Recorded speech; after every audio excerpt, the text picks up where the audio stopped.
back to the Nerds Corner this week. As our guest, I have Nick Fagnant, Sophomore Theology teacher. Hello. Today we're here to talk about Black Panther that came out last week to a large critical success, becoming the 5th highest grossing movie of all time. So we're here to talk to you about your opinion on it and the wide range of everything it can do. Thanks for having me. I love comics. I love nerdy stuff. Love the MCU. I'm just excited to be here.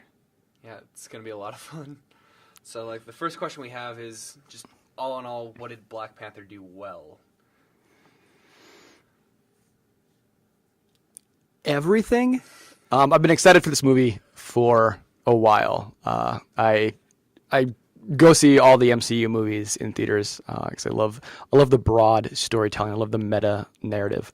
I think what the MCU does well, it's what it's learned in the last few movies, is to give different directors with different visions full reign and to really support them. And I think they did that really well this time. I think what it did well was the style of Afrofuturism. Often in fantasy and sci-fi and comics in general, right? We see this, either idealistic or dystopian style future that is usually only white people. Sci-fi usually doesn't imagine people of color in any kind of idealized future. If you look at Deadpool, which the trailer just dropped, we have the dystopian future there with basically the only person we see from there is Cable, which kind of brings in that whole idea.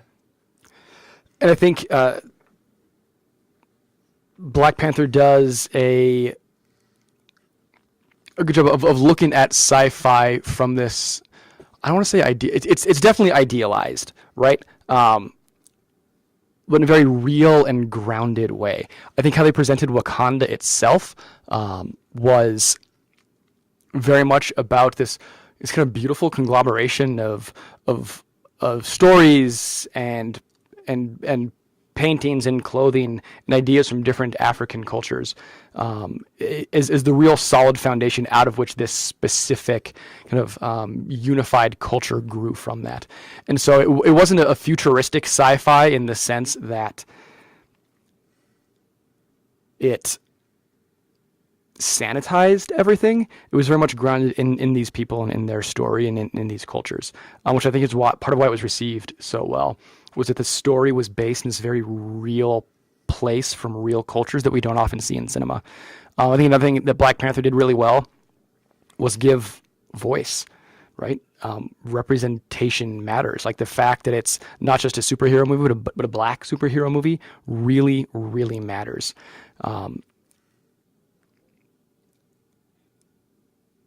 I think we saw that with Wonder Woman as well, right? With women and superheroes. The first major black superhero that we saw on screen recently, not the first. I'm sorry, go ahead. The first, wasn't it? Blade was one of the first ones back in 92. Yeah, Wesley Snipes and Blade. Yeah, so the reason that movie actually came out was Wesley Snipes wanted to do a Black Panther movie. And so first he had to do the Blade movies, but eventually it fell through. That's the reason we never got a Black Panther early. I think it's just kind of cool because he saw superheroes as a growing genre, and he thought the first thing that they needed to do was get representation for black people in there. I'm kind of sad that the movie did fall through, even though, because it got approved by even Stan Lee approved of it. But other than that, there was never any news until the new one we got, the movie we got. Right, I want more stories like this. They did it so well that, part of me is I'm glad it fell through, right? Because then we got this great version where we've gotten that, but at the same time, no, we need more stories like this. This Halloween, I was out with a bunch of friends and their kids and my nephew, and everyone's just, going around trick-or-treating. And I saw this little boy who was dressed as the Blue Ranger from the most recent Power Rangers movie. Yeah. And this black family where the boy is specifically dressed as the Blue Ranger, who is a black character, and how excited he was to be the hero that looked like him. I think it's really, really important, and not in the sense of tokenism, right? I think that's what Black Panther also did really, really well, was explore and celebrate so much of what that means and how we can all grow from this, right? And I'm very aware right now that we're two white men talking about this black movie. I recommend all your listeners to seek out voices of color, people of color who are talking about this and what it means to them. Vox has done some great work. Time Magazine's cover story the last week had really great insight into this. So if you want to learn more, please check out these other voices. Yeah, so I'd definitely say like it's definitely good that they're getting representation in different forms. Like I enjoyed the new Power Rangers movie just because we got Billy in a different way than we've seen before. I think Power Rangers as a whole, the TV series has been failing to give representation for years, in my opinion. Just I've looked at it. They had their newest series, Ninja Steel, and they had from the Super Sentai version, Ninja, which came out like a long time ago. They had a female Green Ranger, which would have been a first, but they never brought it over to America. That's kind of like my representation problem with a lot of mediums not giving like the respect they're trying to, or respect that a lot of characters deserve. Yeah, I think we're all richer as individuals, and as overall like Western culture, as people, right? Like we're better as people when we have different people telling different stories about different groups. We've talked about some in one of my theology classes that my story is not threatened because someone else also has a beautiful story. And it's so important to see all of these stories. I don't want the same thing over and over and over. Like I want to be enriched by different ideas that challenge me to grow as a better person. And I think that's what Black Panther does well. I think like another thing, like talk about different stories and different lights. Like I enjoy the new Spider-Man, Miles Morales, much more than I did Peter Parker as Spider-Man. Just he's a much better, like more realistic character, I feel, just because he has to deal with a lot of this racism, and he's still a superhero that no one expects. Jason Reynolds wrote a young adult novel that came out last year that a few different groups and websites had as one of their top YA books of the year, that had Miles Morales as Spider-Man. That he was Spider-Man, I guess, in a few pages, but it was mostly him dealing with being half black, half Puerto Rican in New York. What does that mean? How is he himself a combination and celebration of both of these cultures? And what does that mean in America, right? I think that's also what Black Panther does well, is explore what it means to be black in Africa, but then explore what it means to be black in America. Just different ways. Yeah, different ways of how that's taken shape and of what that means. I think a good comic series recently that came out was Champions, which goes over, like, it has Miles Morales, Kamala Khan as Miss Marvel, the new one, and just, like, different characters that they have been doing, diversifying in Marvel. And I enjoy it just because you don't expect, like, it's like, but they have to have, like, some, like, Cyclops join the team, but he's not the leader in any sense. And the biggest, I think, Miss Marvel, Kamala Khan, who's one of my favorite characters from the past couple of years, has been speaking her voice in all of this Champion series. One issue, they literally go and there's, like, sexism in, I did not say the country, I'm trying to remember, but they had to break it up because women wanted to go to school in, like, one of the Middle Eastern countries, and they got there because they were being assaulted by the military to try to make a change in a way. It's one of the reasons I enjoyed it so much. It's not really a superhero story per se. Like, you expect superhero stories like, they're just fighting this, they're trying to fight the underlying causes. And I think it's cool, like, the team they have to do it. I think another thing that to keep getting back to your question, right, that Black Panther does well is that similar piece of what you just said there with Miss Marvel, of not just the story itself, but how they told the story and how it was structured. They had awesome car chase scenes and fight scenes, right, in the movie, but this movie was based on the characters and on their relationships and on how they interact with their own culture and their world. and the story grew organically from that, as opposed to, hey, we have some cool fight scenes and CGI scenes, we just want to shape a story around that. And I think that these stories about representation are the same as all stories, right? When the story is best, and why this movie is great, is because it comes from the characters and their relationships and their interactions with who they are and who they know that they and their culture can be. I think that's what makes a good superhero story. That's when Marvel's been most successful in these movies, is when they focus on the characters. Right. You just don't want superhero movies have kind of evolved since our first movie, Iron Man, like 10 years ago, where it's all about this guy in a metal suit, but it still had a little bit of character building for Tony Stark. But since then, like, every character in Marvel has been fleshed out in some way, which I enjoy.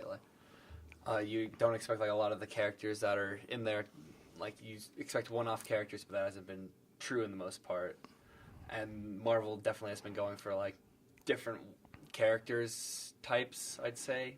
Like in the most recent Thor, we had Valkyrie, who has been confirmed as like a bisexual character, which you don't really see in many movies. But it's cool that they're giving more representations through different ways. I think the women of Black Panther were fantastic. Like Michael B. Jordan, Chadwick Boseman, the male characters were fantastic. They did an amazing job. The women shined in this movie. That they were, I think, for the future of superhero movies, this shows us the strength of women in a way this genre hasn't celebrated before, right? We have usually like the token woman, like we have Black Widow, we have Pepper Potts, we have some of these women in each of these movies that are strong, amazing female characters and go toe-to-toe with the men, but there's usually just one, and they often exist in their relationship to men. Black Panther had women who are powerful in themselves, and the actresses brought such strength and power to these characters. It was really fantastic. And again, the story grew from the characters and the relationships in their own independence, not because they necessarily related to a specific man, but because they were strong on their own. All right, and I definitely think they need to bring that into the Black Widow movie that they're making now, because Black Widow is a character that we've seen since Iron Man 2, but has not gotten a lot of screen time in any way. I'd say she's a powerful female character that has not gotten the screen time that she deserves. Agreed. Yeah. So on to how does this movie change like the superhero genre for any movie coming after this? Like for any of the next phase of Marvel, how would that change everything?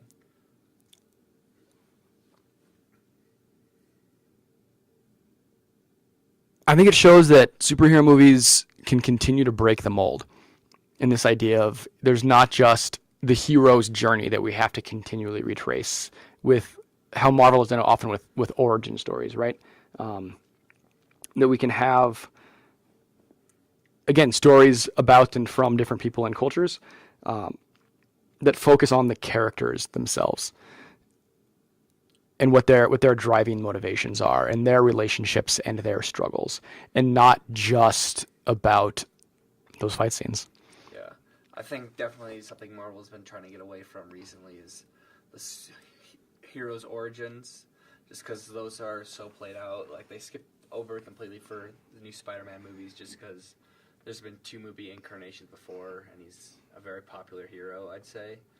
But I think more time focused on the characters, the more interesting storylines you can put through. And I think that's what Spider-Man Homecoming did so well. Was very similar to Black Panther in that way, right? That we start the story with the hero already with powers and trying to figure out what that means in the world. How do I... They're both trying to figure it out basically after post-Civil War, because they both made their first appearance in there. In Civil War, and it's like they're trying to figure out how being a hero means after basically heroism is like fought against each other. Like, what does it mean to be a hero at this point? I think what Black Panther did well in a pretty powerful MCU way was not connect much to the rest of the MCU. You know, Ulysses Klaue is there from Avengers: Age of Ultron, and we have Martin Freeman's character, Agent Ross. He was in Civil War as well. Yeah, so like they bring in some of these ideas, but again, in a way to support the story, It's not like a ton of the other like Marvel movies, like they have characters coming in from out of nowhere, like Doctor Strange and Thor Ragnarok recently. Even though it was great to see him in there, and I thought his scenes were the best. It still just would make no sense at this point to bring in like another character. Even Cap and Bucky wouldn't make a lot of sense, even though they were hiding in Wakanda after Civil War. Spoiler. But yeah, right. The Doctor Strange. I love Doctor Strange. He didn't need to be in Thor Ragnarok to make Thor Ragnarok work. It was just like a fun, hey, Marvel thing. We want to throw these other characters in there because you love them. This one, Black Panther had characters from the MCU, but again, as integral characters to the story based in relationship. And it wasn't really forced in. So I think for the future of superhero movies, especially the MCU can continue to move forward in ways that, like Civil War and Spider-Man Homecoming, where they really tie in characters from other movies that make it like integral. And they don't, or they can do it in this way, where some characters are there and that's important, but we focus on the actual character. Every Marvel movie does not have to be the entire cinematic universe. And I think we've seen lately, like from the new Mummy reboot, right, that when you force movie universes, it just doesn't work. Doesn't work. The last Mummy was not great. They kind of rushed it, trying to create a whole... I think that's another problem with the DC movies, that they tried to force an entire universe into like 3 movies. So you had like Batman versus Superman, and then Wonder Woman, which was a standalone, and then Justice League. You're just trying to force this entire universe into just a couple of movies, which I think that's why they're currently a mess in that respect. I think that's why Wonder Woman was one of the best parts of this, probably like the best part of the DCEU so far, is because it connects to the rest, but it doesn't force an entire universe in. It just exists as its own story. I think Black Panther does that well. Yeah, that's definitely like one of the things is you don't want like, oh hey, we're competing with Marvel now, like every company seems to be doing. It's like, so here's everything we have. It's like in one movie. It's like you need to length it out. You can have standalone films. Like you have the DC Netflix and the Marvel Netflix series, the Marvel TV series, like Agents of S.H.I.E.L.D., that don't interact with each other or the main universe all that much. You have references to the big movie events that you should know about, but other than that, like they have their projects that are completely separate in a way, which I think is something good that Marvel's been doing, is that they're fine with telling just out of their stories, like any movie, anything they want to put in, they can, but it doesn't have to be a movie, and it doesn't have to be shoved in with another like superhero, like a big title. Like one of the Avengers doesn't have to introduce like 1,000 other characters. Agreed. All right, so I think the next question we have, it's what made Killmonger, Michael P. Jordan's character, such like a great villain? Like people have been saying he's better than Loki was when he started, and everyone loves Loki at that point. I think I struggle with calling him the villain in the film. What I heard from someone else, right, is this idea of the antagonist, where does he do things that I find morally dubious? Yes. Is he bad? Not necessarily, right? He comes in and really explores what does it mean to be a black man in America in a system that was set up with white people on top and everyone who's not a white man not, right? Very much, I think Black Panther puts forth this idea of the black man who stayed in Africa is king, and the black man who's brought to America and subjugated to imperialism, to colonialism, to so much marginalization and dehumanization, what that does, right? We look at this character and the death of his father, connection to being in a neighborhood with a lot of gun violence and drugs, so much that has kind of been put on the shoulders by our culture to people of color, and the desire to break free from that, the desire to not want to be subjugated. My guess is it's intentional. I haven't read about this, but I heard this again. I also heard this idea that this is a look at MLK and Malcolm X. That this sense of how do we be black men in a broken world in a way that is trying to use our powers for good, and how we use this through violence. Is violence the means of the revolution? And I think we see how MLK and Malcolm X would play off of each other. I think we see that, and would be antagonists with each other sometimes. I think we see that with T'Challa and with Eric Killmonger, in ways that they both kind of want something good for their people, but their ways of going about it are different. And I'll do my best for the spoiler free, but I think the end with the resolution of Killmonger's character at the end was one of the most powerful moments for me of the movie. Not just like it was beautiful for the character in the movie, in the story, like beautiful storytelling, but heartbreaking in the ugliness of the reality, and challenging for me personally. I think that's again what good sci-fi and fantasy does, is that it isn't about what's pretend, it's about what's real, and it points to us in ways that other storytelling methods can't. Sometimes the deepest part of our own brokenness to break our hearts and to wrench our guts in a way that calls us into a different way of seeing and an action that results from that. So I think it's kind of like I've seen a lot of comparison with Killmonger to Magneto from the X-Men, in a way that I think so. Yeah. Both Magneto and Charles Xavier, who are again like the Marvel version of Malcolm X and MLK, they have the same dream, just different ways of going about it.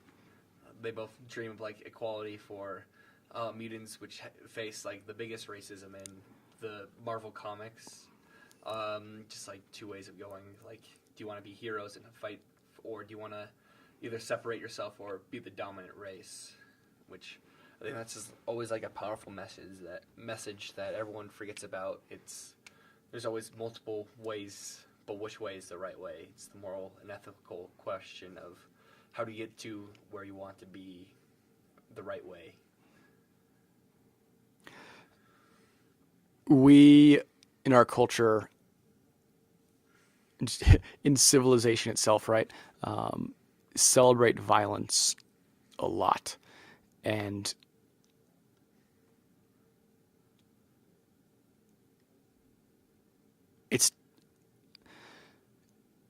I want to make sure I speak with intention. I'm not here to judge people who've been subjugated for generations. When I look at the Gospels, right, the real superhero, Jesus. When I look at the Gospels, I see a disruption in this cycle of violence. And I think that's another truth that X-Men and Black Panther point to, but then because it's inherently in this culture that celebrates violence, they kind of both ultimately avoid like the short-term solutions versus long-term solutions, right? Like if we're people of faith, what does it mean to disrupt this cycle of violence in the first place? Like in a lot of culture nowadays, when you watch like a TV show, like you expect like the giant end of the series is going to be like this giant battle between good and evil. One show that I've always loved has been Avatar, and I like that show just because the end, it had that fight, but in the end it found the peaceful way out of the whole situation to end the violence in a way. It kind of stepped outside of this continuous cycle of violence over and over and over. Agreed? Yeah, so just trying to break through the violence.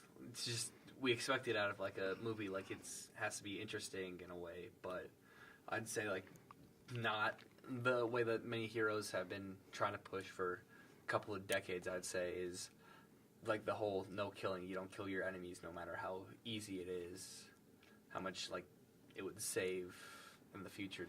You don't kill. You don't continue the cycle of violence. And I think the disruption in the cycle of violence in Black Panther was the violence, again, like what has imperialism and colonialism done to like violence to people of color and to the black man, and what are the real consequences of that to the soul and psyche of individuals and to a people. And I think it explored that in a really powerful way that, again, I'm honored to have been able to see, right, that my story is not threatened because I can learn from the stories of other people, and that we're all better because of it, and that I can hear about these things, but witnessing it in this way is powerful in its own right. And yeah, I've seen like a lot of news. People have been like debating this. There's been like people posting on Twitter is basically. I saw this one. It said Black Panther, like no one who is white is allowed to see it, and that it's in a way like there's an argument saying that it's the first like movie that isn't about a white man lead. It's like a big hero who's African and who does everything. Like he's arguably like one of the coolest heroes ever made, and it's not saying like it's not trying to exclude anyone. Saying like it's like you can't do this because you're white and it's a black superhero. It's again just in a way it's trying to share in everything. I'd say. I'm kind of just angry. You've seen like the people have been claiming that they got beaten up at Black Panther premieres. There have been a lot of people who have been. I've not heard this, and I find that is firstly like outrageous. Just that they are so offended that black people get a superhero movie that they're claiming they got beat up there because they were white. I think what I'm trying to get my point to is that these movies are for everyone to enjoy equally. And having the black hero should also not only reach out to people who are black, but people who are white to look at the way they act and try to change. Just it's kind of a wake up call, I'd say. I think it's an invitation for those of us who have not had this experience, or to listen and to learn and to be challenged. I know I keep coming back to this, but again, like I'm not threatened by the fact that someone who's not me is a hero. Like that's awesome.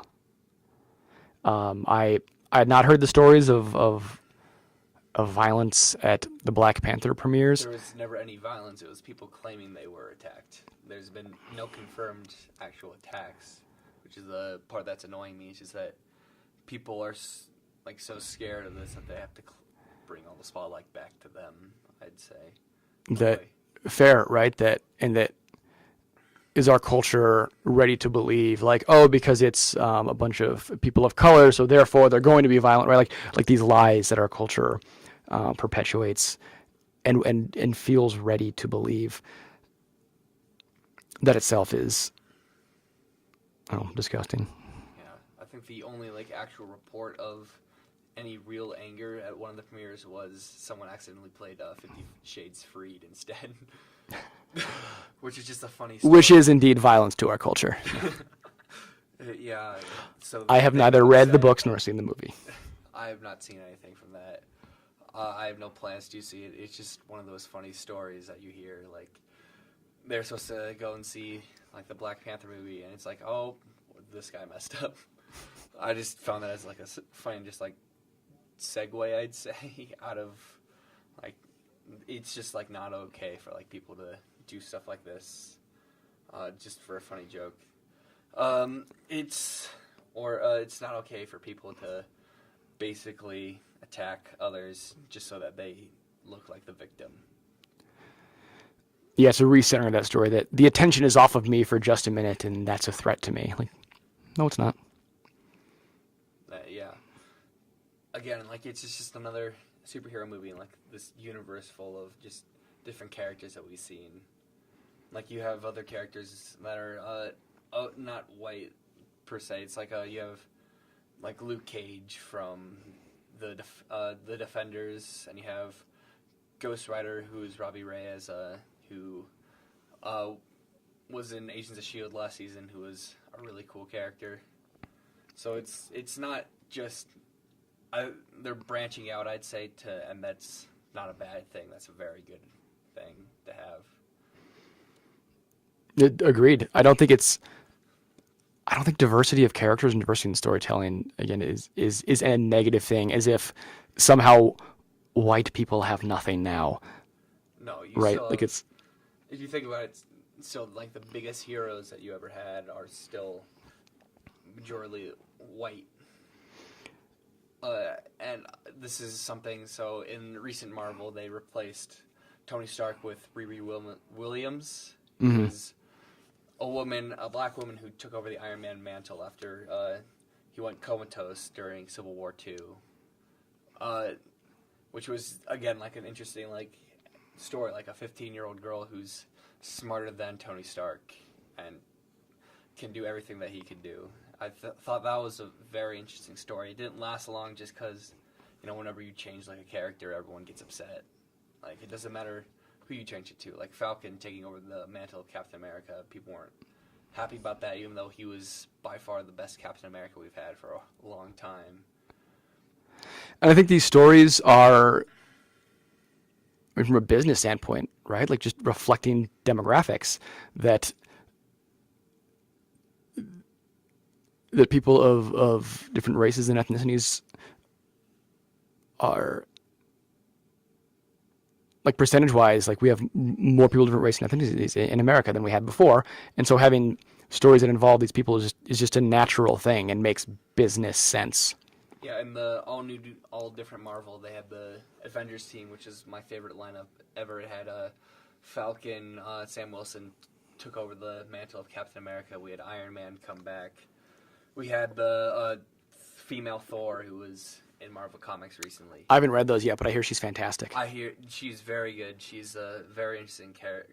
Jane Foster, like, taking over it, like a human who has cancer and is just trying to do everything she can for the time she has left, I'd say.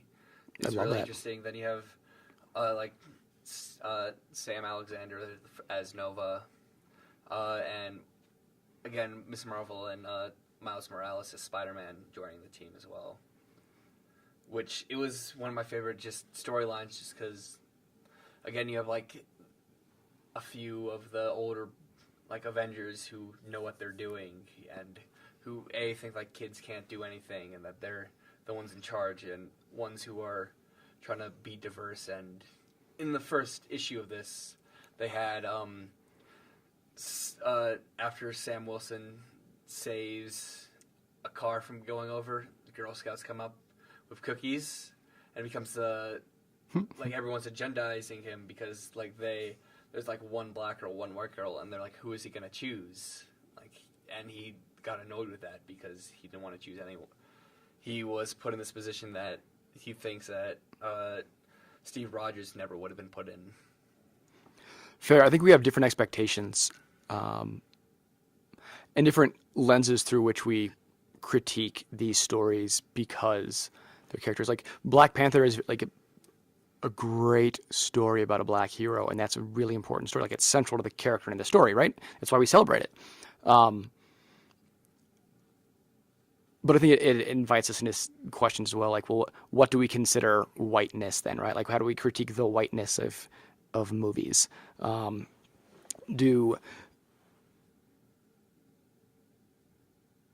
Are black stories good because they celebrate blackness, or is there something else that can be celebrated that's not, again, that invites us to question what do we see as the norm, as the dominant group, as whiteness? And I feel like celebrating these stories doesn't push these characters and the stories themselves into a deeper sense of otherness and the other and like subordination, right? I feel like it's shining light on the beauty of difference. And I want to make sure that when we critique these stories, we look at Black Panther as a black story, because it is, but also as just any other superhero story.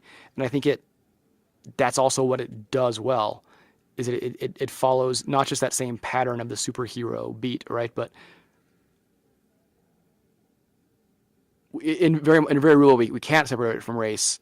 In a very real way, as just a Marvel movie, it's still really, really great. Yeah, even as a Marvel movie, it's great, but what it does besides that, it's what makes the movie so amazing. Yeah, agreed. Like what moves it from great to amazing is that. President of the Marvel Studios, Kevin Feige, said that after he watched it, he sat down with the director and said, "This is the greatest movie we've ever made." I'd heard that. Which is, I think, what he meant from that point is that it's great for like the message that it gets across, but it's also a great superhero movie. Yeah, agreed. Michelle Obama also tweeted out how much she loved it, and then specifically how this is a good story for all people to learn from and grow from and celebrate. And I think that's really important. That I want my students who are black to have a hero that looks like them. And I want my students who are white to look up at this black hero and want to be like him. Right? Like I want that for all of my students. It's different but the same, but it's also the same. Yeah, so like recently in comics, you can definitely see the push to have more diverse characters. Like Marvel's definitely been on top of that with, like, again, like Captain Marvel, Miss Marvel, like tons of characters that they've at one point even came out and said they might have over diversified, which I don't think that's true, but I think there was like some backlash from some people. I enjoyed like the diversity from it, but even like DC is pushing in forward with like the new Wally West in both the comics and the TV show, who is again like a really great character who doesn't know where he fits in anywhere at this point. With the Flash, right? The Flash TV show. One of my friends who is black was sharing with me how he loves this. It's just this normal idea that the Flash, like the main character is white, right? But like his family, who he was raised by, is this like powerful, amazing, loving black man that can raise this boy who is white, and just that's just the norm. Like they talk about it, but it's at the same time also the norm. And I think there's both those styles, like the Black Panther style, we celebrate this, and then the Flash style of, no, this is our mixed family, and that's just the norm. I think both of those are really, really important. Right. Like, definitely the greatest part of The Flash is definitely like the relationship between Barry and Joe, because those are my two favorite characters to watch. Those are really powerful scenes, agreed. To them interact. Like, I'm a little bit ashamed that they haven't been giving, like, Wally enough screen time recently. But he is going over to Legends tomorrow, which is, again, a very diverse team, which I enjoy. So I think he can bring a lot to that, along with, again, like John Constantine's joining that team as well. Oh, great. So it's definitely like going to be an interesting, especially since he gets to finally get some screen time again.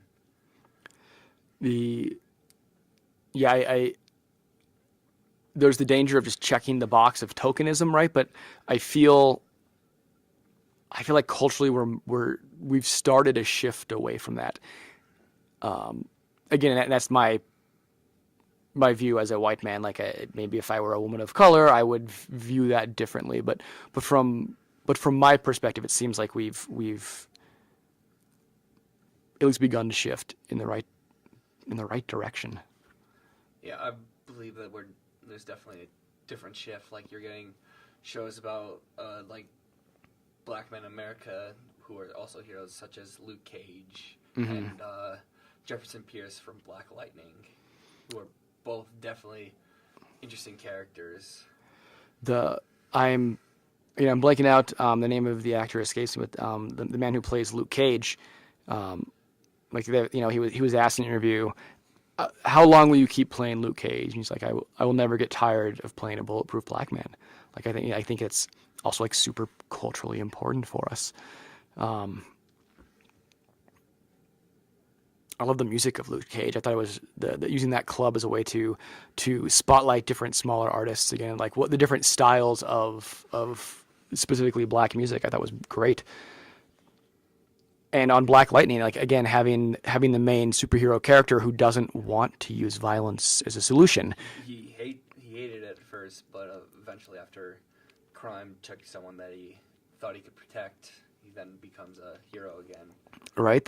So again, like that for him, like in the show, they quote Dr. King a lot. He's the father of these two like strong, awesome black women who want to stand up for what's right, and like they very much bring, so like with him internally, it's that dialogue of the MLK Malcolm X, which is the best way to do this in America. And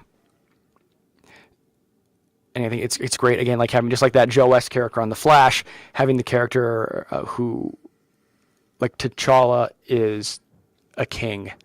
Joe West is a cop and a detective, like high up in his police department.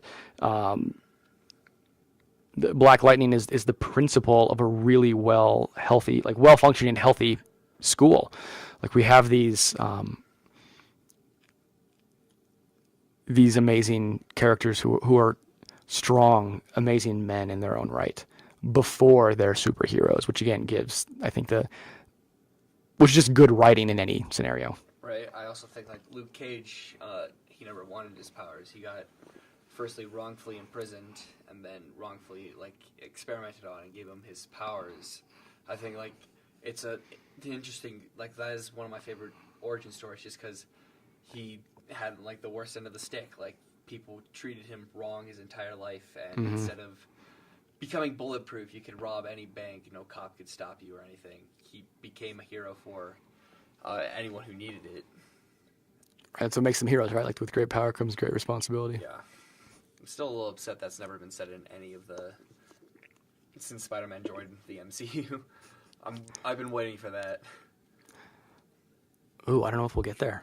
I think they want to avoid the origin story, right? They may stay away from that. I don't know. Yeah, I think they might. I think another thing that I think they're trying to avoid is the whole Avengers Assemble line, which I've been waiting for forever as well. I wonder if we'll get that in Infinity War. Oh, that'd be great. Yeah, that actually brings us into the next topic. It's like, based on Black Panther and everything we've seen so far, what are your predictions for Infinity War? Like, I've long theorized that the heart-shaped herb that gives Black Panthers like superhuman strength and speed is at the root. Its roots is the Infinity Stone, the last Infinity Stone we haven't seen. Spoilers. Right now, jump ahead a minute if you don't want to hear spoilers. There's no Infinity Stone in this movie, which again I like that. I think we'll see that. Like when we look at the trailer for Infinity War, there's a reason that Thanos' army is in Wakanda when he's looking for Infinity Stones, right? Like it's got to be why he's there. I think that's why it's in the heart-shaped herb. It's like it's the most sacred plant. Right, like is it the vibranium meteorite? Is it in that meteorite that's giving them this power? Yeah, I think. Yeah, I definitely. That's where I've long thought that it would be, but it could also be because again they're the most advanced country in the world. They might either know something or they might be considered as a threat to Thanos. That's part of the story is like how does the movie end? And again, a lot of the character in Black Panther is the world. Where were you when the world needed help? When black people around the world needed help? When in the MCU around the world, we needed help. And very much they're saying like, no, we don't join the rest of the world in this. That's just part of our culture as we stay insular. Black Panther is like very much the isolationist. Like his country was never really. Wakanda never did business outside of Wakanda. They're self-sufficient for the most part. And the only reason Black Panther even joined the Avengers was to spy on them, to keep tabs on his enemies. But eventually, like with like the help of Captain America and Iron Man and like other heroes, he began to see like the outside world wasn't like evil, or that maybe his isolation was wrong in a way. Spoilers. Part of Black Panther is their council trying to figure out what should we be involved in the world, and that's what Killmonger wants, is to use the weapons and the power of Wakanda to go out and liberate people all over the world who are subjugated. and Black Panther says no. So in the eyes of, again, why is he a good antagonist? Because Killmonger wants freedom and democracy, and there's a king who's preventing him from using his power. Like, that makes him a really good character, right? And like one that's really sympathetic. Yeah, I think just the conflict between those two, it's like, do you want to be isolationist and let like this injustice continue, or do you want to start a world war that could lead to the death of like thousands? Which I think is a good conflict that they definitely did well. And that's, I agree. Epiphany a moment ago. So if you look at, again, this is not by there's a YouTube channel that does this. If you look at where each of the Infinity Stones are housed, it spells Thanos. Only if the like Heimdall for this that's got the Soul Stone, we're like, oh, it's in Heimdall because you can see a trillion souls. But if it's the H, what if it's for heart-shaped herb or even mind blown? No one ever thought of it until like I read it. Like I looked into like Black Panther's origins like a while ago. I'm like, I thought this was like really cool. It's like, oh, it's a heart-shaped herb. It's like, I wonder how it's done, or if they're gonna include that in Marvel. Then I just had that where it's like, there's the Infinity Stone. My introduction to Black Panther was about a year and a half ago in Ta-Nehisi Coates, writer for The Atlantic, when he started writing for Black Panther. I recommend you guys go out and read this.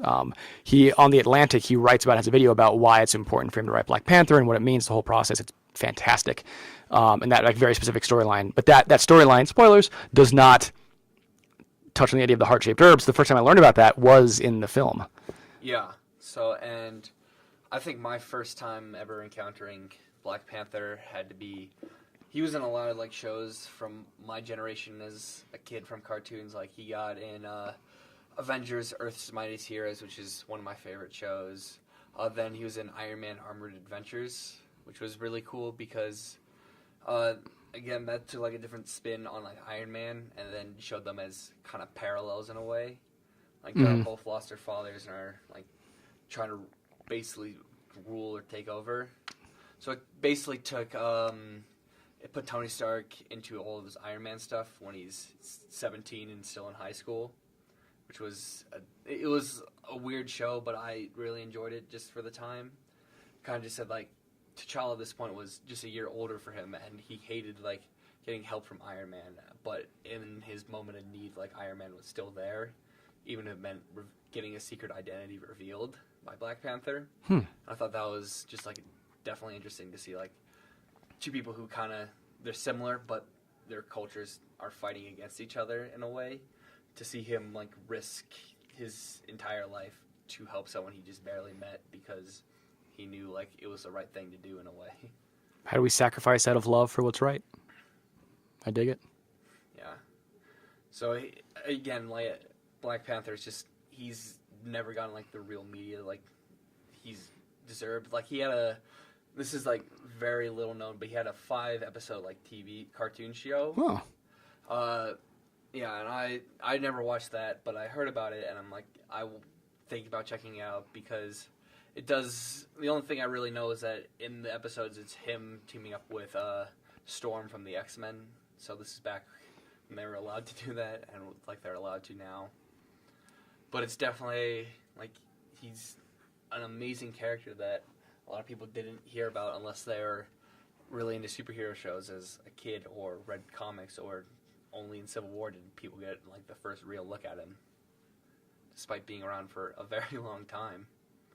Yeah, I'm glad he's breaking a lot more in the mainstream. This is an important character.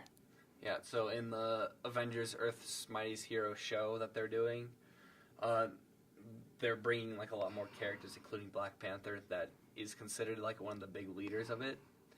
So I definitely think like it's cool how they're doing stuff like this for like TV shows, so kids can get introduced. Like again, like Miss Marvel's appearing on the show as one of the main characters for the new roster of Avengers. Awesome. So yeah, so I'm hoping that after Infinity War, if say both like Cap and Iron Man do die, which is a very likely possibility, we actually see like Black Panther take like a leadership role in the Avengers afterwards. I'd like to see that just because he's already a king. It could be a great leader for like these kind of teams. Right. Will Avengers 4 have like probably be the new Avengers, right? And like we'll like Illuminati style from the comics, not the Denver airport, the comics. Will Black Panther take a much bigger role in that? I feel like he will. Yeah, like I'm hopeful. Definitely during the Illuminati and the End of Days storyline, in which he's protecting the world in secret. It's like though he makes a lot of like morally questionable decisions in that regard. Mm-hmm. Like every character does from the Illuminati at that point. Like that makes it very hard to like trust them to a certain degree. Like I'd say. And that's so Coates' Black Panther run picks up after that, and where Charles got to go back to Wakanda and try like what does it mean to be a ruler, to be a king, but then also have these different groups who are fighting for different philosophies of freedom and democracy and revolution and revolt. How does he become a king, but also a hero for the entire world? And so that balancing that idea of right, like what is best for the most and what is good, and do we lean into utilitarianism or what style of philosophy do we need in that? I think what I've seen so far of Black Panther in the last year and a half, I've been reading this comic, is the character shines when he has to figure out, not just like with every superhero, right? Like Spider-Man has to figure out, like, am I Peter Parker or am I Miles Morales or am I Spider-Man? What does that mean? I think he has to do it in a different way because as the leader of the government of the country, he has to figure out what it means for his entire people. And I think that when he's really struggling with that is when his character shines.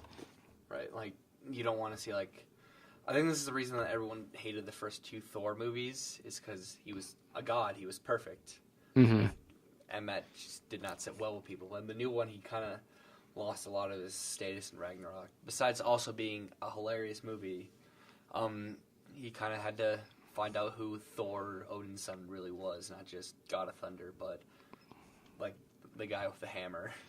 Yeah, I mean, like, Marvel learned from Guardians of the Galaxy, right? Like, let's have bright colors and 80s music, and jokes, and people will like it. And so Thor Ragnarok got an infusion of that.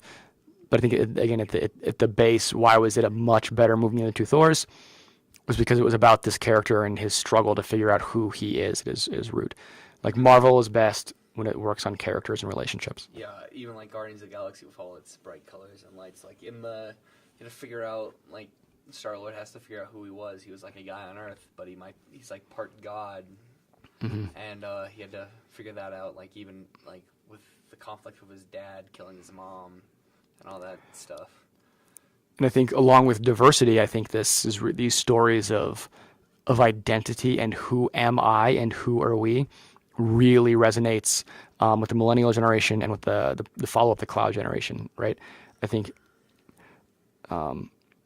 after baby boomers and Gen Xers, these folks, we are trying to figure out who we are in a way that we haven't had to culturally before, in a different way. Not that other generations haven't had their struggles, because my God, they have, but this deep question of who am I and who are we? And I think that's why these stories are so successful and resonate so much with us. Yeah, even like you saw like there was the original like Marvel movies, like you saw like the original Spider-Man trilogy and the X-Men and Blade, like all those are cool movies, but they didn't have the identity that Marvel movies have now of identity, and like these characters are more human in a way. Mm-hmm. Yeah, it's their humanity, not their superhumanity, that makes them compelling. Yeah, it's like the giant question of what makes a hero, does powers, or does it just doing everything every day? Or it's like, if you have these powers, how do you overcome the temptation? Because you see, I've always said this, that like in the group of people that get powers, like say on the Flash from the particle accelerator exploding for a season, you get one hero and like 30 villains out of everyone that was infected from that. So I'd say it's like right over wrong. Like, how do these people who are human, like, and are given these powers decide that they're not going to be serial killers or bank robbers and be a hero that protects everyone? I think it's a powerful, like, juxtaposition, I guess. Not even juxtaposition, but powerful, like, contradictory, I guess, metaphor of the Flash, right?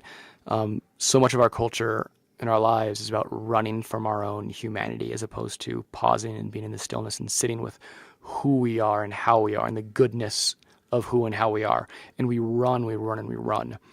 and that character, the Flash, right? Like he gets these superhuman powers and the ability to run away from his struggles, but it's when he stays with his own humanity. It's when he runs towards his problems that he really fixes things, I'd say. Yeah, right. Like freedom from or freedom for, right? Like, do I lean more deeply into my own humanity and my relationships because of this? All right, I think that's all we really have time for today. Thanks, I love being here. It's like nice having you here. Maybe we'll have you back after Infinity War comes out. I would love that. Thank you. Or maybe just before, so everyone can drop their theories on us and we can explain which ones are good and which ones are bad. Ooh, I would love to break apart some theories. And again, I just want to invite everyone to seek out other voices, and especially voices of color when it comes to Black Panther, and listen to what they have to say and their insight as well, because it's wildly, wildly important. So thank you, sir. You're welcome. Yeah, so if you found anything helpful or interesting or want to learn more, come up and talk to me or Mr. Fagnant if you wanted to. Leave a comment either on the YouTube channel where I post all the videos or on online if you're listening to that way on RJ Media Now. So I'd say thank you guys.